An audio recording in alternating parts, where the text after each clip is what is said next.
Hi, this is Carrie Morrison. Welcome back to Heartforward, Conversations from the Heart, and to part 2 of the interview I conducted in October with Teresa Pasquini and Lauren Rettagliata about their report issued just a few months ago. It is called Housing That Heals, a search for a place like home for families like ours. In last week's interview, we learned about their personal journeys as mothers trying to navigate a broken system to find decent care, treatment, and housing for their adult sons, as well as their role as activists who have channeled all that they've learned into a call for change. In this week's episode, we will take a deeper dive into 5 of the 20 residential locations they visited in 2019, and we will hear about what makes these places special and why they are worth replicating throughout the state. I know many of my listeners are people who have not had to encounter this enormously complicated system, so I do my best to make this accessible by defining acronyms or words that might not be familiar. If you arrive at the end of this interview shaking your head in disbelief and wondering why we make it so hard for people to settle into a safe and welcoming home where one might have a decent shot at reclaiming their life and pursuing recovery, then you are asking the right question. Some of what you'll learn from these 2 interviews will help you put into context why it is that we see people with untreated mental illness languishing homeless on our streets or in our jails, and you will have a better understanding of how the lack of a true continuum of housing options contributes to this human suffering that we all see. Knowledge about this is an important first step, and we thank you for being here today. Hi, this is Carrie Morrison. Welcome to the second episode of Heartforward, Conversations from the Heart. And we are going to continue a conversation that we started last week with 2 amazing women, super inspiring to me and to many others in California. They are leaders in the space of looking at how to improve care and housing and treatment for adults with mental illness in this state, and driven a lot by decades of experience that they have gone through as mothers of adult sons with mental illness. And last week we learned their story, and we got a great glimpse into the American mental health system and how it plays out in California, and it led up to their decision to take a road trip throughout the state of California and look at different residential options for adults with mental illness to live. You know, because one of the things that I've been drawn to their story is they talk about where are their children going to live when they are no longer here. That is just a huge, we all worry about that. We worry about that in this world right now with climate change and everything that's going on. But if you have a adult son or daughter who also is struggling with a mental illness, that is a compounded worry. So they wrote an amazing report about their journey in this space called Housing That Heals, and that link is available on the episode webpage for this podcast. And I'm going to have them tell us again about how they decided to go on this trip, and in the universe of 20 or so places that they decided to look at. We're not going to talk about all of them, but tell us, Teresa and Lauren, what was the criteria? You know, how did you decide what made the cut in terms of what you were going to go physically see? Maybe start with you, Teresa. So as we said last week, we started, down in Southern California going to see the John Henry Foundation, and we were so inspired and moved by what we saw. But we knew that that was a facility that was private, that could, could pick and choose who could live there. There were certain requirements. We both had have sons who have burned bridges across the state. I personally my son has, been told that he can't come back, to certain facilities. And so there's this concept called cherry picking that we have discovered in our lives. And, so we wanted to go find places that would, welcome, our sons and help them, get back on their feet and, offer them a door to walk through that was welcoming and accessible and, healing. And so we were going to focus just on our county. And then we decided that we needed to, do a cross section across the state. And so, we also knew that we wanted to, see a variety of different kinds of housing. We wanted to, see. So the John Henry Foundation was is considered an adult residential facility, and CPT is where my Danny got his life back. CPT is an IMD in Merced County. Okay, you just did a couple of acronyms there. CPT, IMD. CPT stands for for California Psychiatric Transitions, and it is an IMD. And an IMD is Institute for Mental Disease, which are often better referred to as mental health rehab centers. And so CPT is a facility Danny had been to before and done well, but then returned back to community care and fell off the cliff again. And so after 4 years, sadly, in the criminal justice system, and surviving that, he was able to go back to CPT in their incompetent to stand trial program. Where he did so well, his charges ended up being dropped. His civil conservatorship was maintained, and he continued to proceed through the program there. And so this is somebody that has been conserved, been in every facility, just about every level of care across the state, 2 state hospitals. Several IMDs, board and cares, a couple of board and cares, lived with mom and dad, just hadn't succeeded until he went back to CPT the second time, and it was a medication change. And I think just this amazing program that he was able to.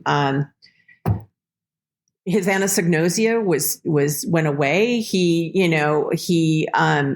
was able to get well enough and heal enough that he could work the program. And I'll never forget him saying, "Mom, you know what? I have a mental illness."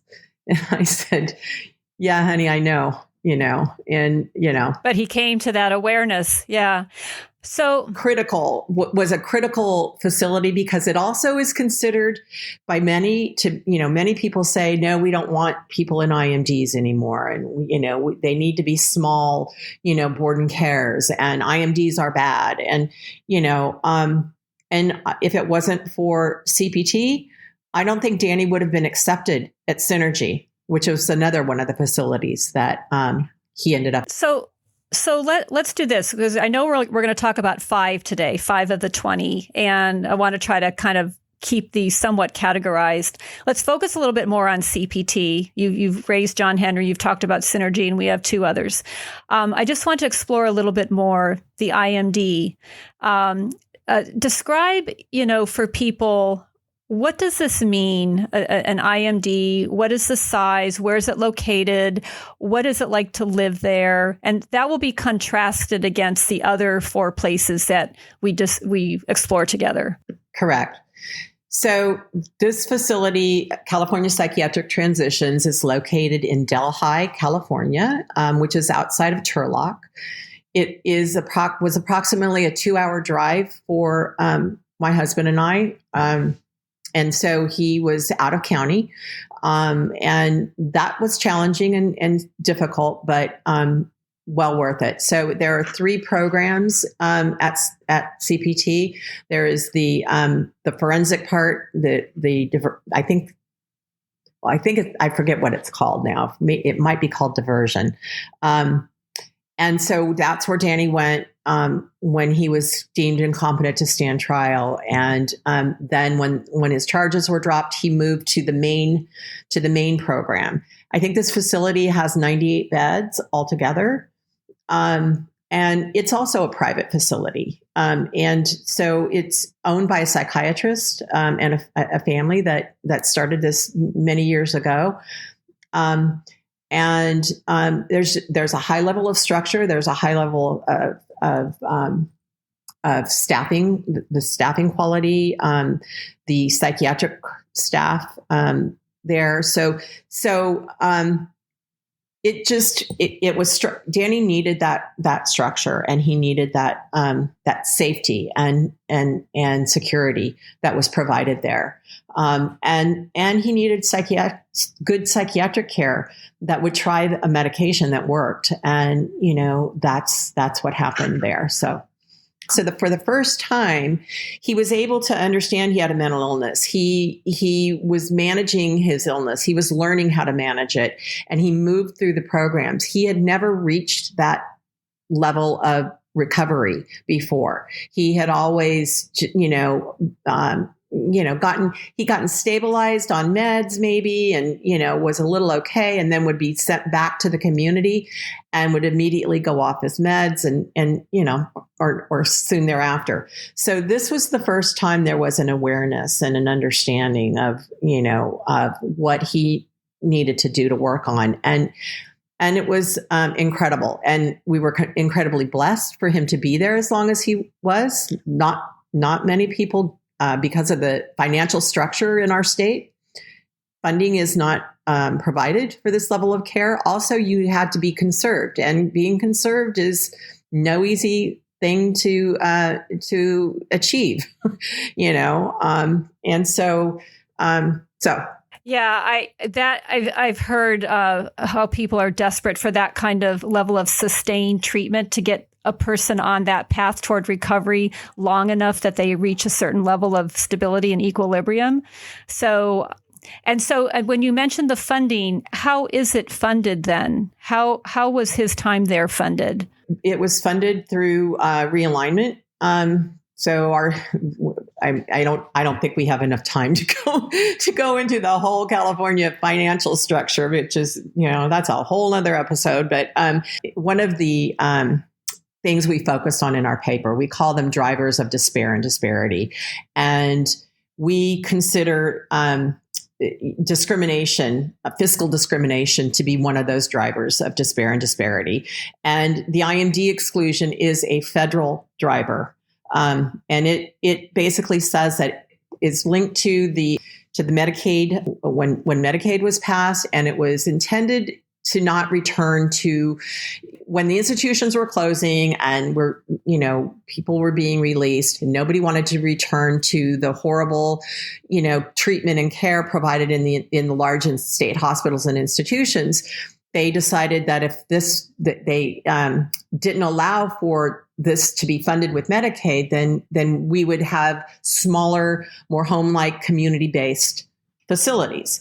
And so that's why this particular facility is larger than 16 beds, and it is deemed an IMD. And therefore, if you require that level of care, then your county has to use their realignment funding, which is scarce. It's not there, it's limited. It's attached to the criminal justice system.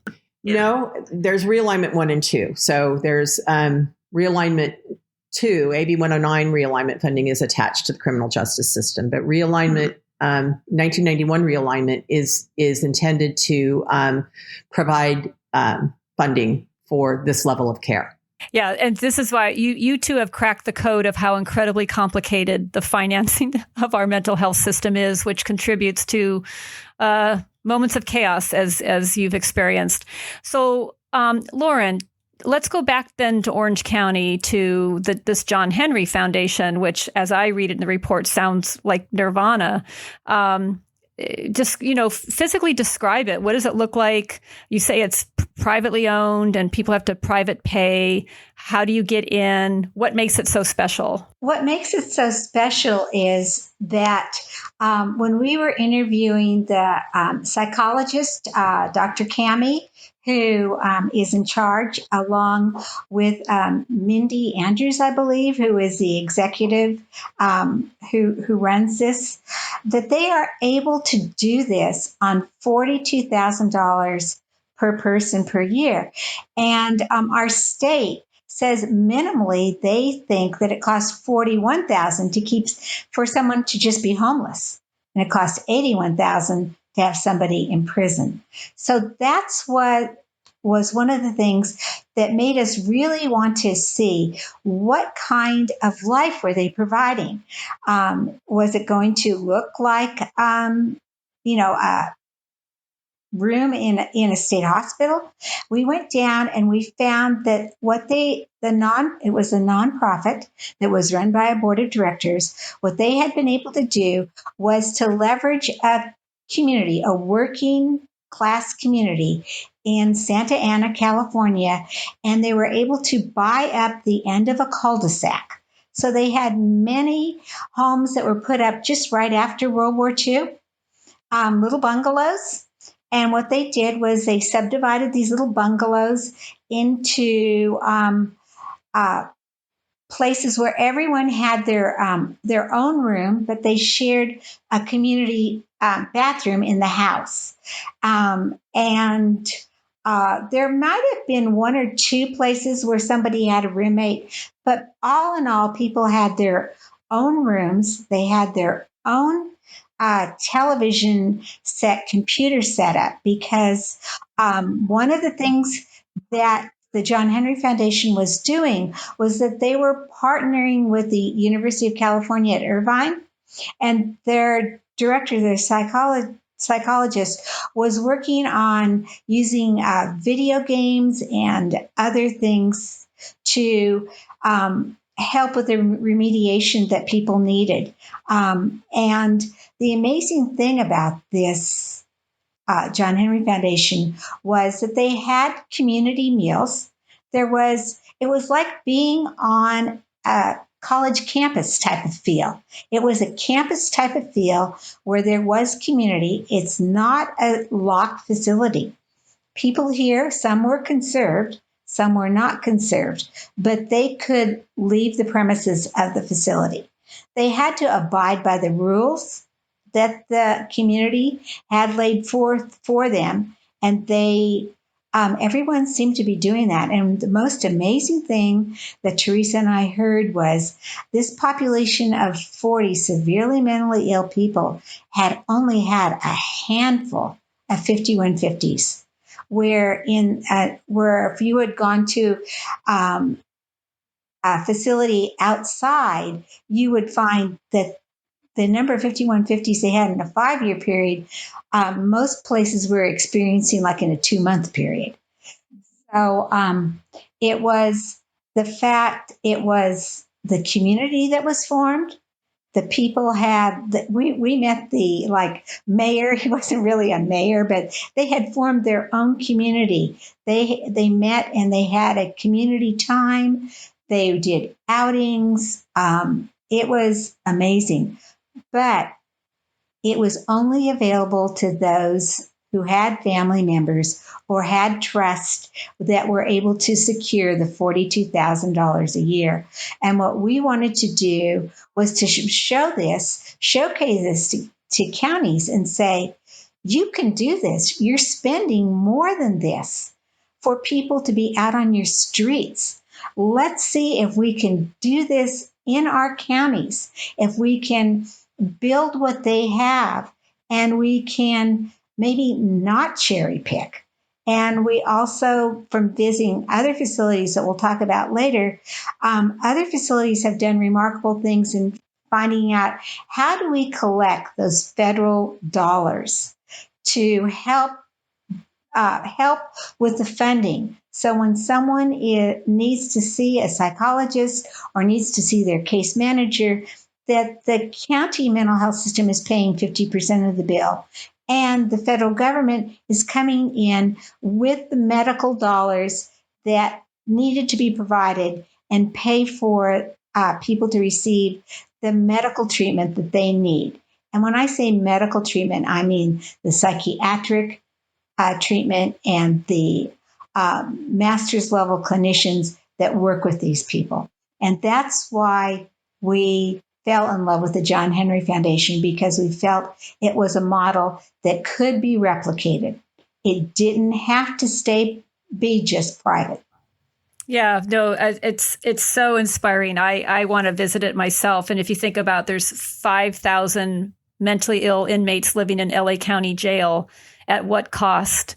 And it also reminds me a lot of what I saw in Trieste, Italy, with the sense of community and the therapeutic power of community life, and feeling purposeful in a community and feeling valued, and being the mayor and self-governance of the community is so important for people's just sense of recovery and well-being.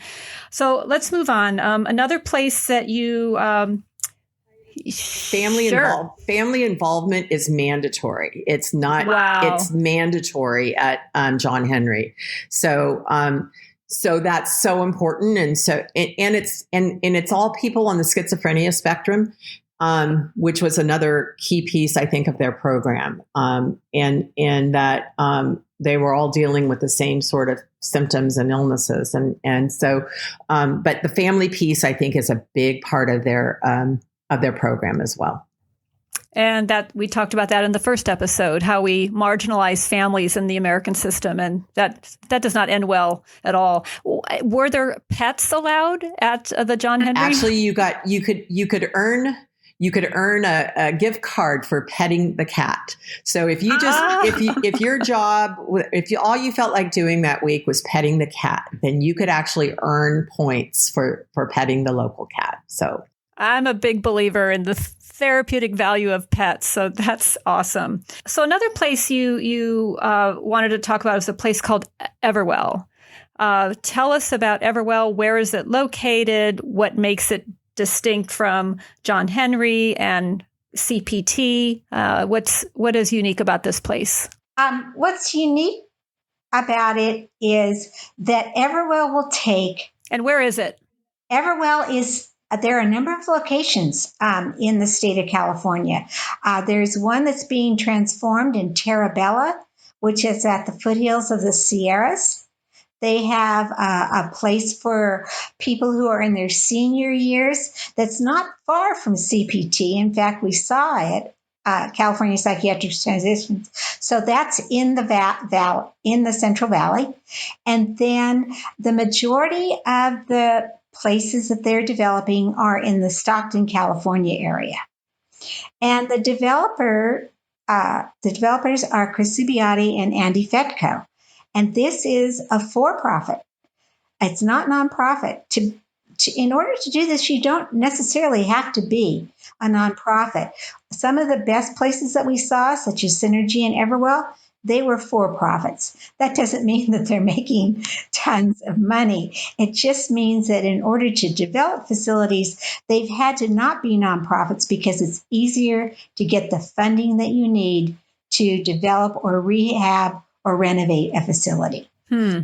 And what was unique about Everwell is that they were taking those that nobody else would take. So no cherry picking. No cherry picking. So they were actually good. Sure. Talk about the patient porn, Lauren. So this is where we learn the most amazing term that we have to make sure that we explain. And that's Chris Subiati said that he had to do away with patient porn. And that is all the bad stuff that is in somebody's record that would make a care facility say, no, that person's not coming to our facility. Oh my God, did you see where they tried to kill themselves with the rifle, where they've been aggressive and held people at knife point? We can't take this person. This person will not do well. This person has been exited from this facility because they did drugs or tried to sell drugs at the facility. These are the people that Everwell says, you know what? These people don't have to necessarily be in a locked facility if they're not going to gravely and be in such grave danger to themselves or to the community. Maybe they can be in the community if we give them a setting where it is safe for them to be, a safe and secured but not locked facility. So, Teresa, what is that setting like? What is that setting? So Terabella was breathtaking. We took a trip down to Bakersfield to see Ann Sippy, and then we combined Ann Sippy with the Terabella facility, and then drove down past CPT. So we kind of did all those at once, but it's just this it's an old orphanage. Actually, it's this huge piece of property that is being renovated. And so there's the opportunity for several different programs on the camp. It's has the ability to be a campus-like program. I think they have one piece that was open, that was being open, that was like an MHRC or an adult residential facility. Lauren, I forget now. I forget how many beds the first one had. It was going to be adult residential facility, but a larger one, where I think there were probably about 16 people that would be living in this wing. So it was, a large piece of property, and had this amazing church building on it, and so they have, they've envisioned that they can renovate this church and provide this, non-denominational experience for their patients, their residents. You could see the foothills in the distance. So it was just, I loved it. I mean, and so they had remodeled one building, and I think the fire department was on site the day we visited. So we were watching them go through the process of, getting things approved. And so Terabella was amazing. And then we had the privilege of later taking, we decided, okay, if we're going to be successful at this, we have to engage our county partners. And we have to, we were sharing our experience on Facebook. We were our own communications team, and so we were taking little pictures and posting them, and sort of getting community excitement about it. And so we reached out to our behavioral health director in Contra Costa County, Suzanne Tavano, and our medical director at the time, Dr. Matthew White, and said, "You have to come and see these places with us." And so we did take them with us then to the Everwell facilities in Stockton, and had them, see what was possible. And what we were trying to say is we need to go from a system of scarcity to a system of abundance. And that was something else that Chris Zubiotti coined. And it is part of their philosophy, is that we can't continue, to have the scarcity of beds that keep people on the streets, keep people locked up longer than necessary, force them, by not having a supply of beds along a continuum that's accessible. We are harming, our communities and our people and our families. And so this concept of abundance was something that we built into our paper. So the two people that you say are behind these Everwell facilities, they sound like amazing people. Who are they, and what led them into creating this for-profit entity that is obviously making such an impact. Yes. Well, Chris Sibiate has had many roles in mental health. I think he began as being a part of the Native American mental health in Santa Clara County. And from there, he realized that there needed to be places for people to go besides room and boards and boarding cares. And so he began with partners at an entity called Synergy. And he was one of the original developers of Synergy. We're going to talk about it in a minute. So he decided to move on because he had a broader vision of being able to build, not having to constantly play a billing game. And so he wanted to make it a simpler vision of how people would pay for things, how the counties would pay for things, and that they would never have to be worried about were they going to receive these federally funded participation dollars back into their coffers. And so he was going to build a simpler system that was open to all. And he met a developer who was Andy Fetko, who during one of the building crashes decided to switch his business model and was no longer going to build larger facilities. And this is what's so amazing about this group is that they can rehab and renovate a facility in record time. We're always told in our county is, oh, you've got to realize that if you're going to decide to build or open a facility, it's going to be at least 5 to 7 years. And then we met this group of people, this Synergy, who could do it in a matter of months. And so that's what is so exceptional. The counties need to contract with these people. And this is one thing that Teresa speaks about so well, is we need to contract with everybody. Our counties only sign contracts with a few providers. Our mental health systems need to sign contracts with a multitude of providers. They need to form these contracts so that they're not, so that if they don't use everything, that they don't have to pay for it. They have to rewrite their contracts. There's a smarter way of doing this. And if they would work with these providers, if there was more of a two-way conversation, I think we'd have a much better system. So that is the problem right now. We have, in our county, is only contracting with a limited number of providers. They need to contract with as many good providers as they can find.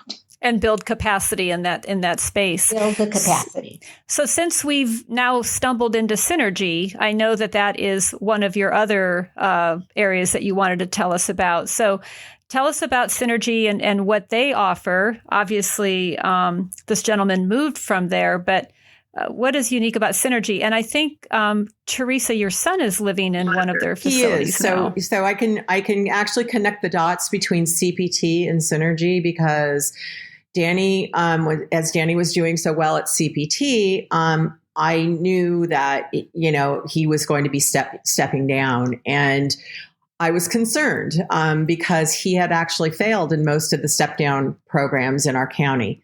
And so I started inquiring where were people stepping down from CPT, and learned that a lot of their clients were stepping down to the Nueva Vista, the Synergy Nueva Vista campus. And where is that located? And that's located in Morgan Hill, California, in Santa Clara County. And I had family members. Lauren had a previous experience with Synergy as well, private paid for her son actually to go there. And other people had been trying to bring Synergy into our Contra Costa County portfolio. And so I wrote one of my infamous letters and said, haven't we,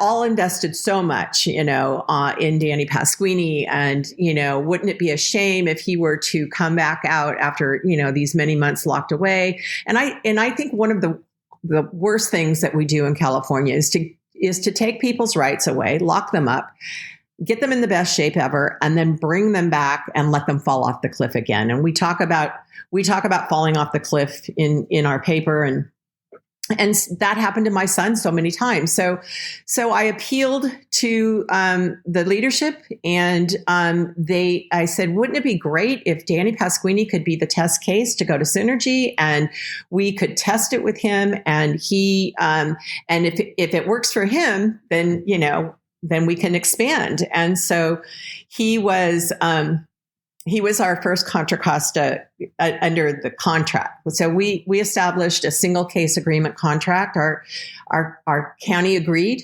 that it was a wonderful idea. In fact, some of the leaders said, why don't we contract with everybody?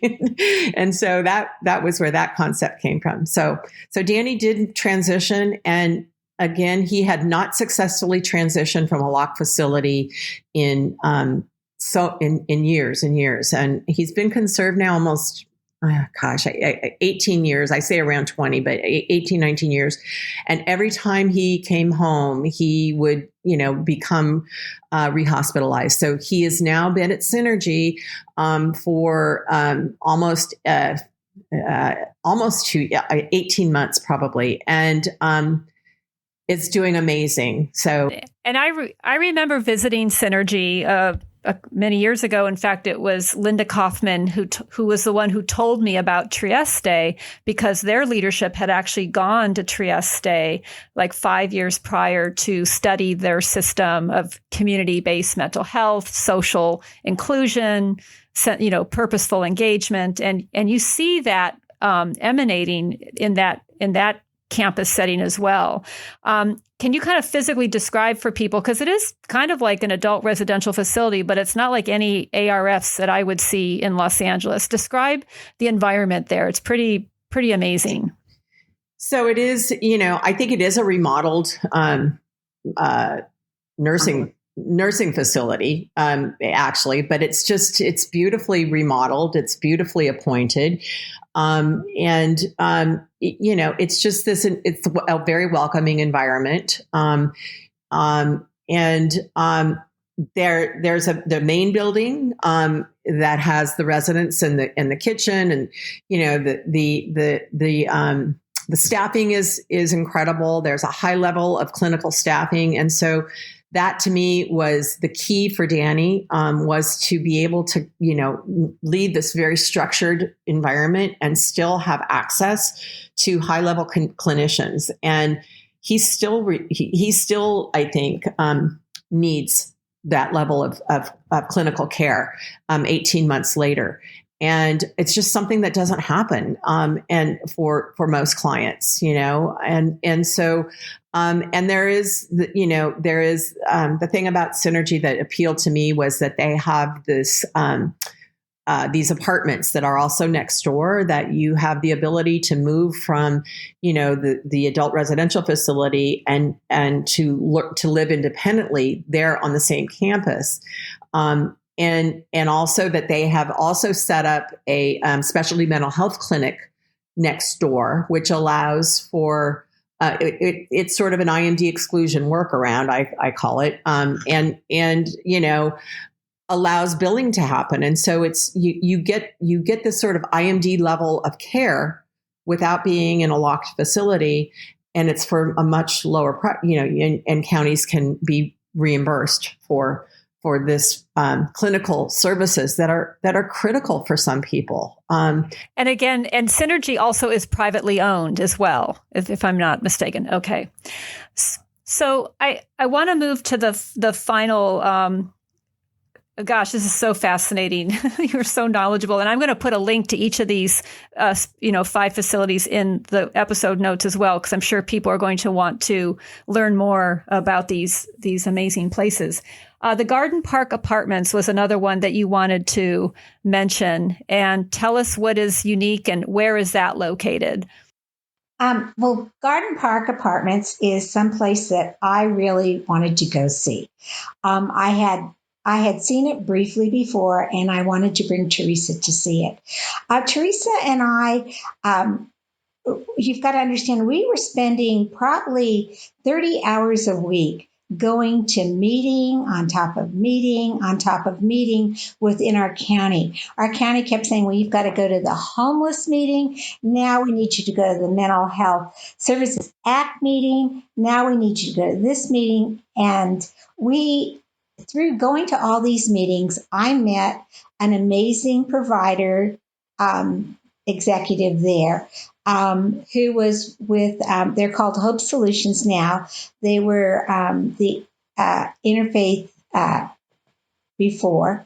And what city or what county or city is this? We're in Concord, California, in Contra Costa County. And what it's our home county.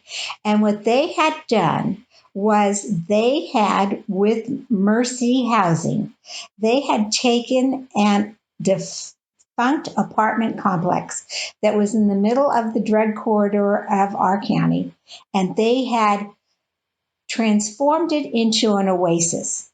And when they did this, they also helped all the neighborhood around it. Not to say that there still isn't drug trafficking and everything going on, but it is a renovated old apartment building.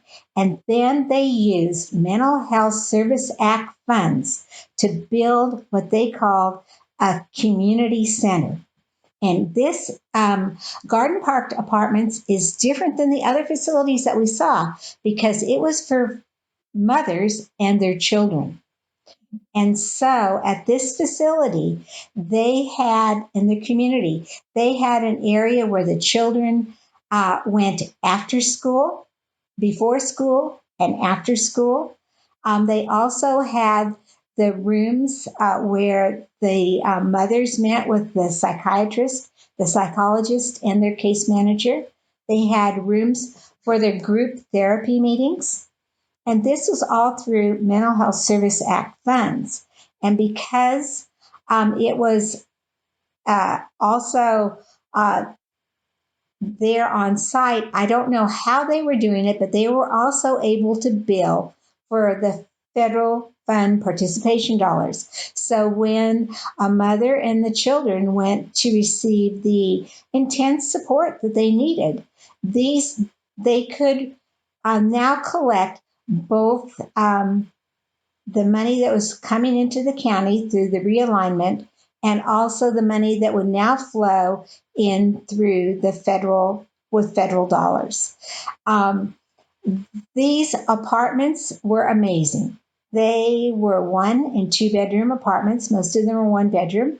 There was a community vegetable garden behind. There was a play area with basketball, tricycles, bicycles, and a swimming pool, which you might not think is essential. But in Contra Costa at 110 degrees, it is a very essential piece. And when we're talking about taking an eyesore and making it into a beautiful oasis, this is what they were able to do. And what we want to encourage our county to do is to think outside the box, to keep allowing their providers and giving them the incentives. The county shouldn't be building these facilities. The state doesn't need to be building these facilities. There are providers out there with the know-how and the ability to purchase and renovate and restore or possibly build from scratch these type of environments for people that provide homes. Now, this was apartments, so everyone had their own apartment. They were not meeting for common meals. I'm sure they had barbecues and things of that nature, but they had their own home. And yet there was someone on site 24/7 if there should be a need for care. And I think what's interesting is that each of these 5 examples that you called out for today, you really do stress the sense of community and that how important that is for people's stability, feeling of belonging, welcoming, and recovery. And those are really, really important ingredients to trying to look at residential options for people with mental illness. I would love to continue on this road trip with you guys, and I hope you invite me on the next one whenever we're all able to be together in a car again safely. But one last question might be, I know your report was issued earlier this year, and tell me about how it's been received. Are there any surprises? Do you feel like it's having the intended effect of inspiring, whether it's policymakers or even social entrepreneurs, or, as you say, developers and service providers to think beyond the box? How has this been received? Well, we've had the privilege of presenting in our community to our mental health commission, which embraced it very much and unanimously adopted our recommendation to convene a value stream mapping event, sort of to have to discuss how we can move our county to a system of housing that heals. And so, and we've also presented at our local clubhouse, and it's an open source document. We don't intend to start a nonprofit. We aren't developers. We're just moms and retired moms at that. And we just wanted to offer this as a teaching tool to others. And we did receive contact.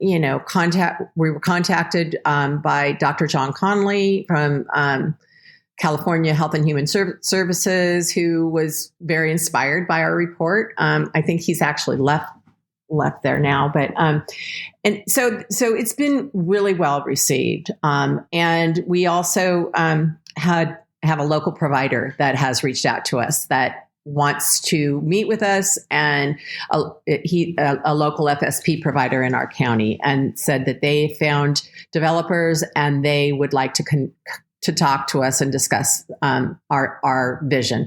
So we're super excited about that. And it's unfortunate with the pandemic. Obviously, it flipped everybody's lives, there are opportunities. This was the pandemic before the pandemic, and we can't forget this vulnerable population, and not forget that there's a lot of moms like us that are getting to that point. What's going to happen when we're gone? Moms on a mission. Yes, absolutely.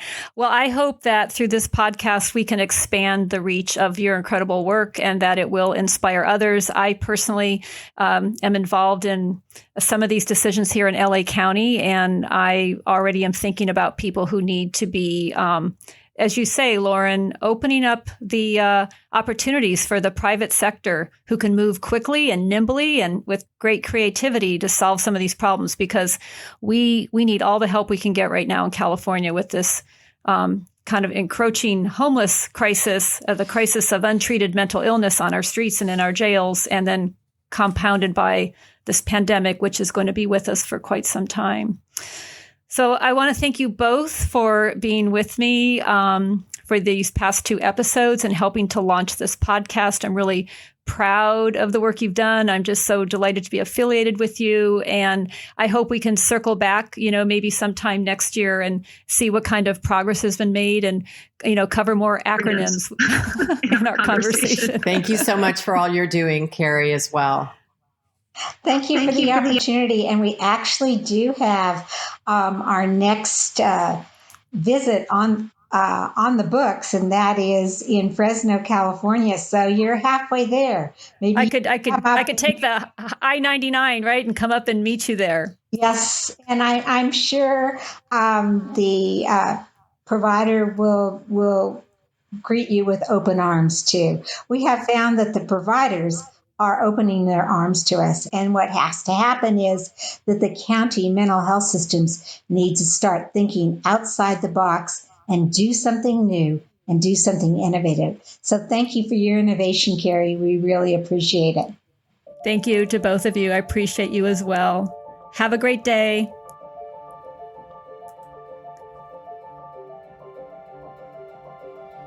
I so have enjoyed spending time with these two incredible women, Lauren and Teresa. And I hope that if you did not hear the first episode, you'll circle back to learn more about the backstory, which led to their quest to explore housing options for people living with serious mental illness in California. Please look to the episode notes to download their report, and you can also follow them on Facebook and Twitter to stay abreast of their advocacy. I thank you for listening in today. If you haven't already, I hope you will subscribe to Heartforward and leave your comments. Next week, I will be talking with Dr. Mary Watkins, whose recent book explores how radical hospitality and intentional community have created places of recovery for people marginalized by their mental illness, physical disability, or social status. Her book is called Mutual Accompaniment and the Creation of the Commons, and I hope you will join me for this conversation from the heart. Again, I'm grateful for my collaborating partners at Peer Mental Health for their technical support of this podcast, and in particular to Paul Robinson, who is instrumental in getting this episode edited and uploaded so you can partake. I'll see you next week.